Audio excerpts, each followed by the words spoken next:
just going back to the story of well-being and trying to be well, belly buns. Living outdoors and being outdoors is also fundamentally one of the better ways of managing your health.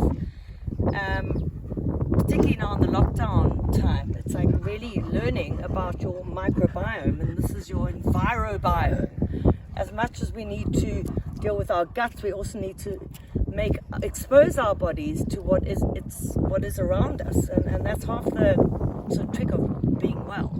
But anyway, to go back to the story of when I realized that my food chain had been sabotaged and that I had fallen victim really of the food chain, and not to say there aren't other factors. For instance, drinking, smoking, partying, all of those things can also be fundamentally eroding to one's health. But my first port of call was to speak to various health practitioners, natural health practitioners, who all said you need digestive enzymes, you need probiotics, and that definitely was the primary message. I got probiotics of every type you can imagine. I had them in little frozen things that had to be kept in the deep freeze and mixed with a powder, and so the story goes on. None of it actually touched sides. And I started to feel really quite concerned, because I wasn't going to go and see, some gut doctor, because I knew what they would do and that it would be invasive and probably not the right step to take, and the treatment would be aggressive.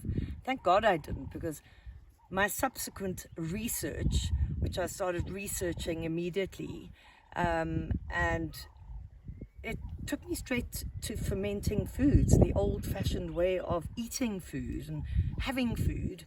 And it was a light switch went on like that for me. I just got it immediately. It was almost as if God had switched the switch, and I just got the message. And the first thing I did was rush off, because I live in this beautiful space, and buy myself a cow, Winifred. Wonderful Winifred. And I started with milking Winifred and making fermented milk, so kefir, taking off the whey, which we actually use the whey in certain of our products. And that was my step one, was to actually add the most base form of a ferment into my diet.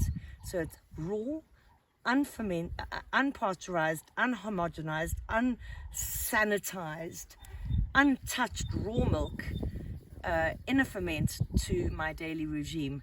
That was number one.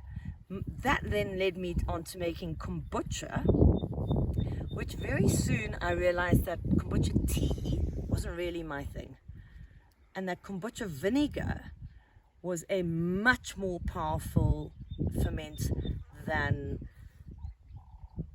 kombucha tea.